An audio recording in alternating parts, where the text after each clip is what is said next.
안녕하세요. 사연을 부탁해입니다. 오늘의 사연을 소개하겠습니다. 우리 동서와 서방님은 재수를 하다가 만났다고 합니다. 한마디로 둘 다 대학에 떨어진 뒤 재수 학원을 다니다가 만나서 결혼을 했습니다. 서방님은 공부를 꽤 잘했던 편으로 다들 명문대에 들어갈 것이라고 예상을 했었다는데요. 그의 서방님의 운이 좋지 않았던 모양인지 수능 시험을 잘못 보는 바람에 명문대에 떨어지고 바로 재수를 했다고 합니다. 그동안 워낙 공부를 잘했던지라 시부모님도 흔쾌히 재수를 하라고 했고요.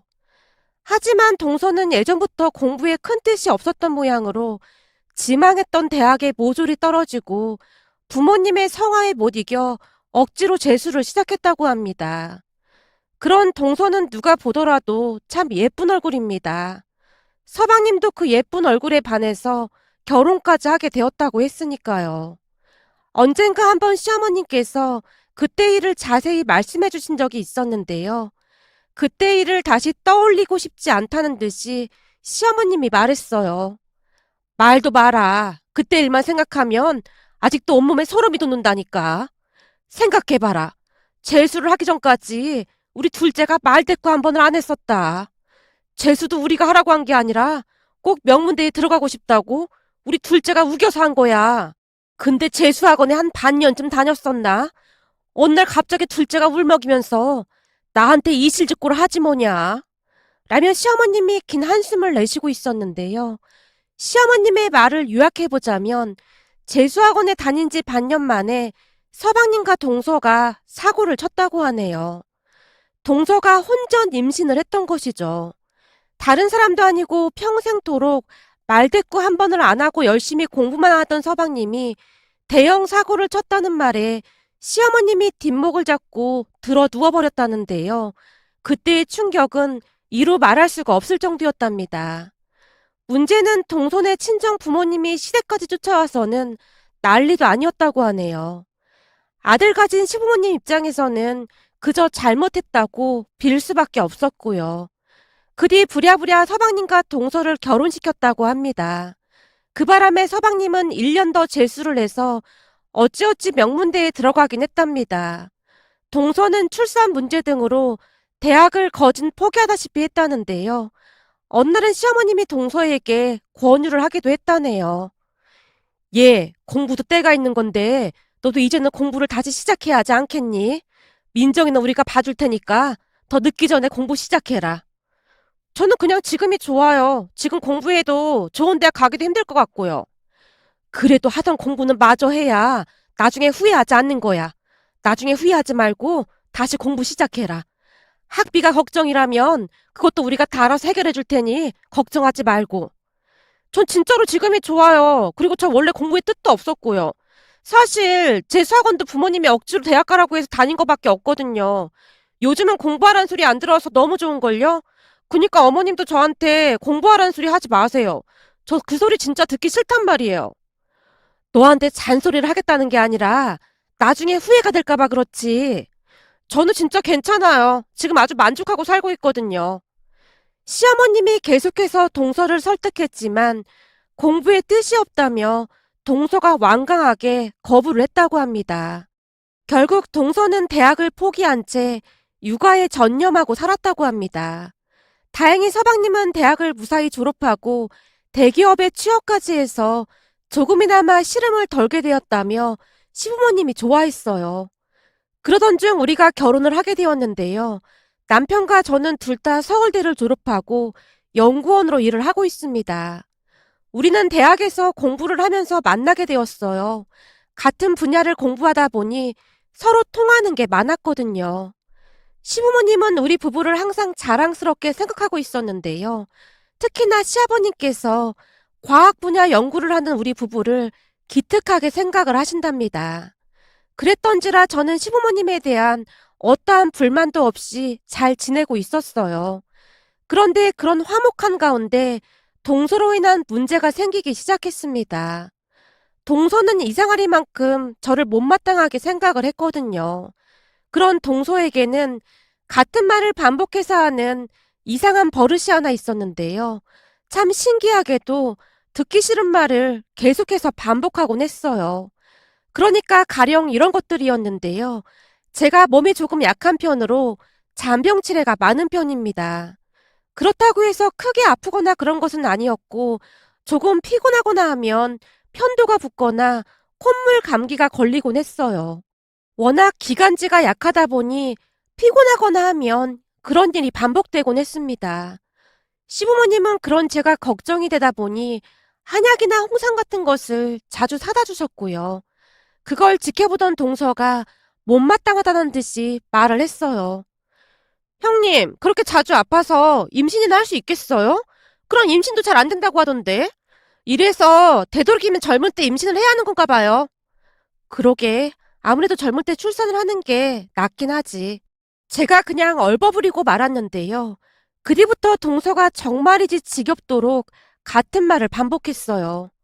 아무래도 젊었을 때 출산을 해야 모든 게 다 좋을 텐데, 형님이랑 아주버님은 앞으로 진짜 큰일이네요. 혹시 임신이 안 되거나 그러면 어떻게 하실 생각이에요? 입양이라도 해야 하지 않겠어요? 동서, 뭘 또 그렇게까지 말하고 그래. 우리가 불임도 아닌데. 아니, 저는 그냥 걱정이 돼서 그렇죠. 암튼 한 살이라도 어릴 때 빨리 서두르는 게 좋을 거예요. 제 주변에도 불임인 사람들이 진짜 많거든요. 라는 말을 만날 때마다 할 정도였거든요. 그렇듯 동서는 우리를 만날 때마다 같은 이야기를 반복해서 했어요. 어느 날은 급기야 시아버님께서 버럭 화를 내고야 말았습니다. 둘째야, 내가 그동안 그냥 듣고만 있었는데 이세 계획은 첫째 내가 알아서 할 테니 그 얘기는 그만 좀 했으면 좋겠구나. 너도 생각해봐라. 만날 때마다 그 말을 들으면 좋아할 사람이 누가 있겠냐? 좋은 말도 계속 들으면 듣기 싫기 마련이야. 저는 그냥 걱정돼서 그런 거잖아요. 그니까 네가 걱정할 일이 아니니까 그만 신경 끄라 그 말이야. 시아버님이 양미간을 잔뜩 찌푸린 채 말을 하고 있었는데요. 동서가 입을 삐죽이며 서럽다는 듯이 말했어요.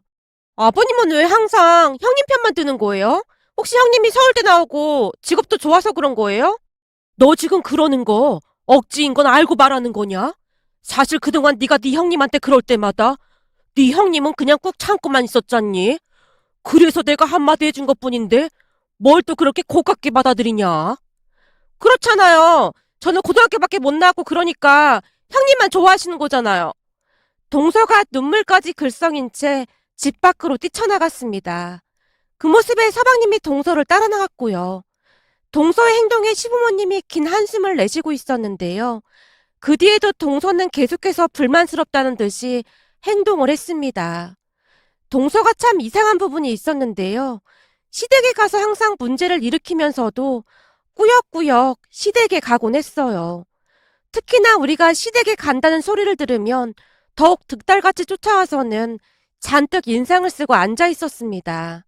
그런 동서로 인해 하루하루 불편할 수밖에 없었는데요. 가족들 모두 내색하지 않으려고 노력하고 있었습니다. 그러던 어느 날은 시아버님이 새로운 난초를 구입해 오셨다며 자랑을 하시는 바람에 우리 모두 시댁으로 갔습니다.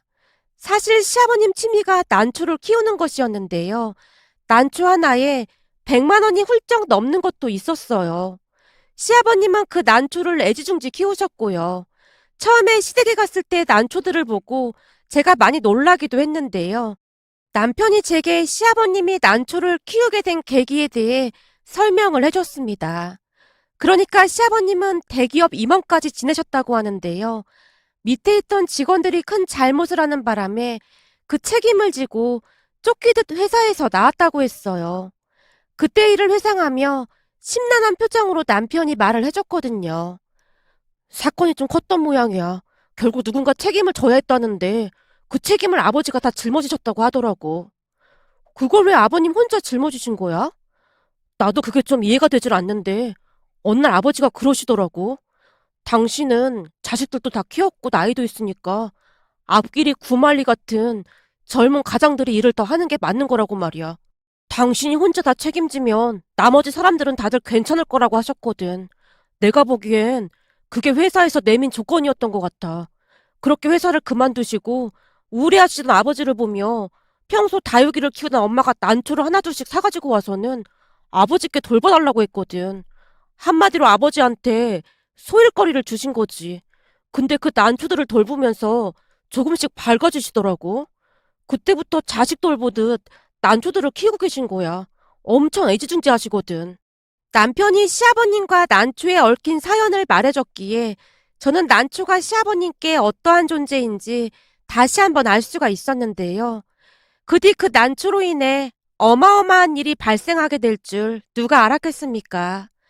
그 사건은 아주 어이없게도 동서의 술주정으로 시작이 되었습니다. 하루하루가 지날 때마다 동서의 불만이 커져가고 있던 어느 날 저희 친정 부모님이 여행을 하시다가 시부모님께 드리라며 특산품을 가지고 오셨어요. 그 특산품을 가져다 드리러 시댁으로 갔고 마침 저녁 시간이라 다 같이 식사를 하고 차를 한 잔 마시고 있었는데요. 잠시 후 초인종이 울려서 시어머님이 문을 열었습니다. 그런데 동서가 집 안으로 곧장 들어오는 게 아니겠습니까?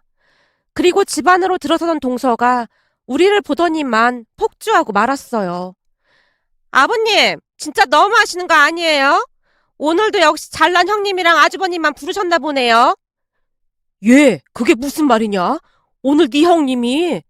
시아버님이 상황을 설명하려고 했지만 듣고 싶지도 않다는 듯이 동서가 외쳤어요. 진짜 너무하세요. 이렇게 차별하시는 거 아닙니다. 아니, 차별은 누가 차별을 했다고 이 난리야? 이게 차별이 아니면 뭐겠어요. 이럴 줄 알았으면 저도 대학 갈 거 그랬어요.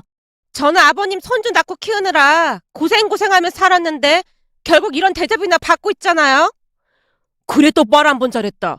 우리가 언제 대학 가지 말라고 했어? 그런 적 있느냔 말이야. 우린 너한테 다시 공부해보라고 분명히 말했다.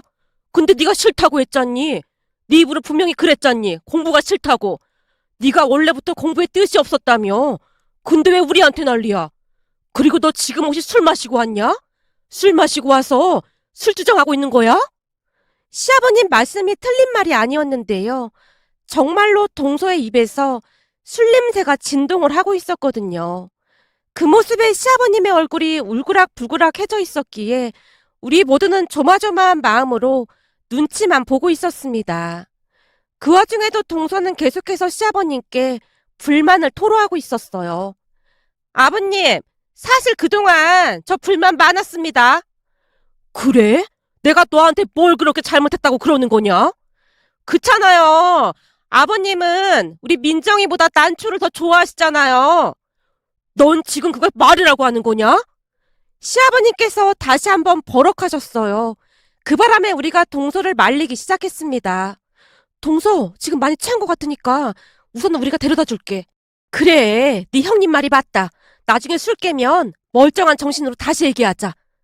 어머님, 그럼 제가 지금 멀쩡한 정신이 아니다 그 말씀입니까? 너 지금 술 취해 있잖니? 그러니까 하는 말 아니야. 얘가 왜 이렇게 말꼬리를 자꾸 늘어지고 난리야. 너 당장 집으로 가. 그리고 너 그렇게 말하는 거 아니다. 그동안 우리도 니들 뒷바라지하느라 고생이 이만저만이 아니었어. 생각해봐라. 재수하라고 재수학원에 보내놨더니 그 난리를 쳤으니 우리 입장에서 얼마나 황당했겠니. 거기다 둘째가 자리 잡는 동안 우리가 내내 니들 뒷바라지까지 했잖니. 근데 네가 지금 우리한테 이러면 안 되는 거 아니겠냐? 그리고 손녀보다 난초가 우선인 할애비가 어딨어. 넌 무슨 말을 해도 그렇게 하는 거냐? 그동안 꾹꾹 눌러 참고만 있던 시어머님이 폭발한 듯 동서에게 쏘아붙이고 있었는데요. 그 말에 동서가 이성을 잃고 탁자 위에 놓여있던 커피잔을 들고 난초로 돌진하더니만 시아버님께서 제일 아끼고 아끼던 난초에 아이스 커피를 확 부어버렸습니다. 그 모든 일은 순식간에 일어나고 말았는데요. 동서가 난초에 커피를 붓던 순간 시아버님의 비명소리가 거실을 가득 메우고 있었어요. 우리 모두가 동서를 급히 난초에서 떼어냈지만 이미 엎질러진 커피를 주워 담을 수는 없었습니다. 홧김에 커피를 난초에 붓긴 했지만 동서도 많이 놀란 모습이었는데요. 시아버님께서 바닥에 털썩 주저앉으신 채 넋이 나가 계셨거든요. 그 모습에 시어머님이 불을 지피듯 말했어요. 저 난초 하나에 200만 원도 넘을 텐데 이를 어쩐다니? 네? 200만 원이요? 그렇게 비싼 거예요? 네 시아버지가 진짜 호흡 불면서 키우는 건데 둘째 네가 미쳐도 단단히 미쳤구나. 시어머님이 동서를 있는 대로 노려본 채 금방이라도 달려들 기세였는데요. 그 말을 듣자마자 동서가 미친 듯이 달아나기 시작했습니다. 어찌나 빠르던지 빛도 동서보다 느릴 것 같다는 생각마저 들 정도였어요. 잠시 눈을 깜빡인 것 같은데 이미 동서가 시야에서 사라져 있었거든요. 물론 그 뒤 집안이 발칵 뒤집어진 건 말할 것도 없었고요. 시아버님은 그대로 드러누워 버리셨고 시어머님은 그런 시아버님을 챙기시느라 여념이 없어 보였습니다. 결국 제가 남편에게 물었어요. 여보, 저 난초 말이야. 저렇게 되면 잘못되는 거 아니야? 그러게, 어떡하냐? 재수씨 때문에 진짜 미치겠다. 그럼 내가 우리 엄마한테 연락을 좀 해볼까? 장모님? 장모님한테 왜 연락을 해? 사실 우리 엄마가 전에 친구 꽃가게에서 일을 좀 하신 적이 있거든. 엄마한테 물어보면 뭔가 방법이 있을 것 같아서 말이야. 그래? 그럼 한번 물어볼까? 그렇게 제가 친정 엄마한테 전화를 해서 자초지종을 설명했는데요. 제 말에 엄마가 많이 놀란 듯 하더니만 조용히 말했어요. 알았다. 내가 지금 출발할 테니까 기다리고 있어봐. 엄마, 지금 우리 아버님 충격받으셔서 그냥 들어 누우셨어. 어떻게 살릴 수 있겠어? 그걸 내가 어떻게 알아? 가서 봐야 알지. 우선은 지금 바로 출발할게. 엄마와 통화를 한 뒤 제가 안방으로 들어갔는데요. 마치 영혼과 몸이 분리된 사람 마냥 시아버님께서 멍이 천장만 바라보고 계셨어요. 그 모습에 제가 시아버님 눈앞에서 손가락을 흔들며 묻기까지 했답니다. 아버님, 아버님, 괜찮으신 거예요? 제가 몇 번이나 불러봤지만 시아버님이 눈만 깜빡이고 있을 뿐이었어요. 그 모습에 정말이지 큰 충격을 받으셨구나 하는 생각과 함께 제가 시아버님께 현 상황을 급히 보고했습니다. 아버님, 우리 엄마가 지금 여기로 오고 계시거든요? 우리가 어떻게든 심폐소생을 해볼 테니까 조금만 버텨보세요. 이래봬도 우리 엄마가 전에 꽃집에서 아르바이트를 꽤 오래 했거든요. 제 말에 시어머님이 놀란 듯 물었어요. 뭐? 지금 사부인이 여기로 오고 있단 말이야? 네, 한 번 와서 힘드는 데까지 살려보겠다고 하시네요. 아니, 그래도 그렇지. 사부인까지 부르는 건 좀 아니지 않냐? 어머님, 지금 아버님이 응급실에 실려가실 판국인데 그런 걸 따지고 있을 때가 아니잖아요. 그렇긴 한데 하여간 이놈의 인간 내 눈에 띄기만 해봐. 내가 그냥 가만 안 놔둘 참이야. 시어머님이 마치 동서가 옆에 있는 듯 주먹을 허공에 마구마구 휘두르고 있었어요. 그리고 남편은 수시로 시아버님의 맥박을 확인하고 있었고요. 무슨 그런 일이 있는 것인지 참 기가 막히기만 했는데요. 한참 나중에 남편에게 들어보니 그동안 동서가 사고를 친 게 한두 번이 아니었다고 했어요. 암튼 잠시 후 엄마가 초인종을 눌렀고 시어머님과 제가 문을 열었는데요. 문 앞에 서 있는 엄마 모습을 보고 깜짝 놀라고 말았답니다. 세상에나 엄마가 그 꽃집을 한다는 친구분과 함께 무슨 장비를 잔뜩 챙겨왔더라고요. 시어머님과 제가 말을 걸 틈도 없이 두 분이 간단하게 인사만 하고는 비장한 표정으로 난초 앞으로 다가갔는데요. 엄마가 친구분께 물었어요. 선자야, 어떻게 살릴 수 있겠냐? 한번 해봐야지. 그래도 시간이 많이 지체되지 않아서 심폐소생을 하면 가능할 것도 같은데 말이야. 근데 이 난초가 엄청 비싼 난초이긴 하네. 거기다 이 정도면 정성이 어마어마하게 들어갔을 텐데 누가 이런 짓을 한 겁니까? 엄마 친구분이 우리에게 묻고 있었는데요. 그 우리 둘째가 술 처먹고 이랬지 뭡니까? 시어머님의 입에서 그 말이 툭 하고 튀어나오고 말았습니다. 암튼 자식들이 문제예요, 문제. 이 식물들은 그런 속은 절대 썩히지 않거든요. 라는 말과 함께 엄마와 선자 이모가 난초의 흙을 조심스레 걷어내면서 작업을 하기 시작했습니다. 그렇게 거실은 숨소리조차 크게 들릴 정도로 긴장감마저 느껴지고 있었는데요. 얼마 후 선자 이모가 조용히 말했어요. 내 평생 식물을 키우면서 이렇게 긴장되는 작업은 처음이었네요. 이 정도면 된 것 같으니까 너무 걱정 안 하셔도 될 것 같습니다. 나 살다 난초에 커피를 부은 사람은 또 처음 보네요. 우선 이후에 경과를 한번 지켜보자고요. 아이고, 감사합니다. 정말 감사합니다. 시어머님이 안방으로 뛰어가서 시아버님께 외쳤어요. 여보, 이제 정신 좀 차려봐. 난초 깨어났대. 괜찮을 거래. 시어머님의 말에 시아버님이 언제 그랬냐는 듯이 벌떡 몸을 일으켜 세우시고는 난초를 확인하러 거실로 뛰어나오셨는데요. 눈에 눈물까지 그렁그렁 하시더라고요. 그렇게 시아버님이 선자 이모와 엄마에게 고개 숙여 몇 번이나 감사 인사를 했습니다. 그 모습은 마치 벅차오르는 감동을 주체할 수 없다는 듯한 그런 표정 같아 보였어요.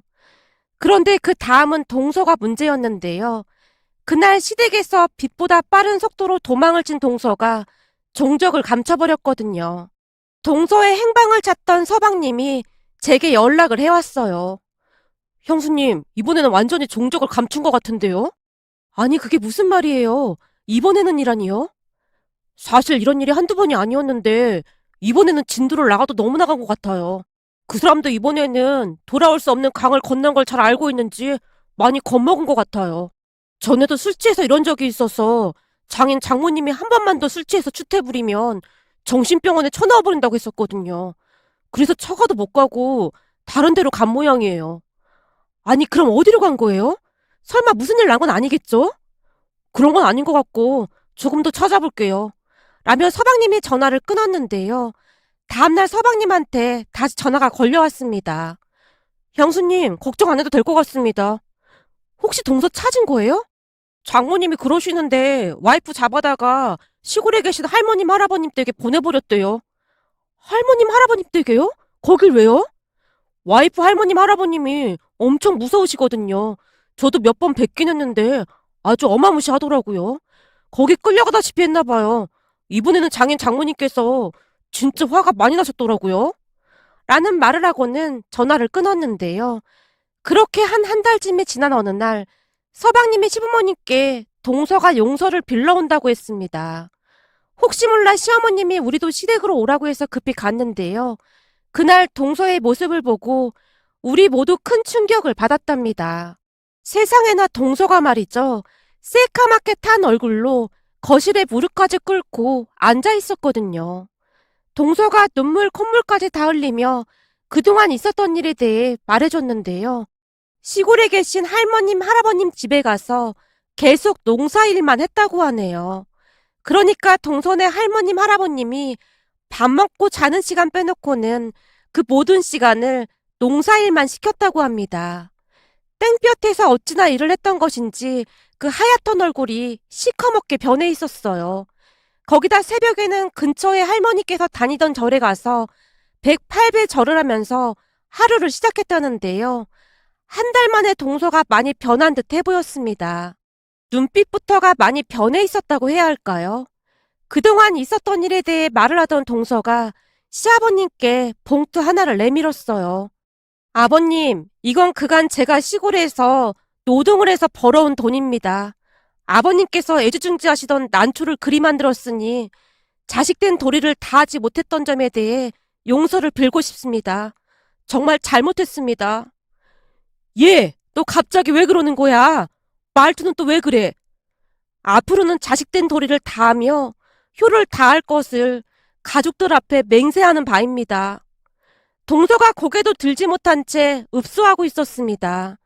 그 말에 우리 모두는 놀란 채 입을 다물지 못하고 있었는데요.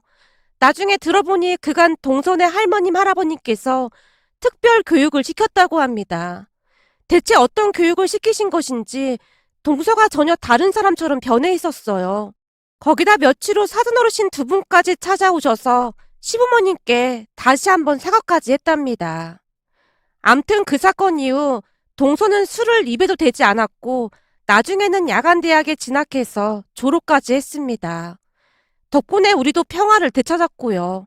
그리고 우리는 난초를 볼 때마다 옛날 일을 떠올리며 그저 웃곤 하는데요. 지금도 동서는 난초 근처에 얼씬도 못하고 있답니다. 그때 그 사건으로 큰 충격을 받으신 모양으로 시아버님께서 동서에게만 난초 접근 금지 명령을 그대로 유지하고 계시거든요. 다행히 동서가 효를 다하는 마음으로 시아버님의 명령을 잘 받들고 있답니다. 오늘의 사연은 여기까지였습니다.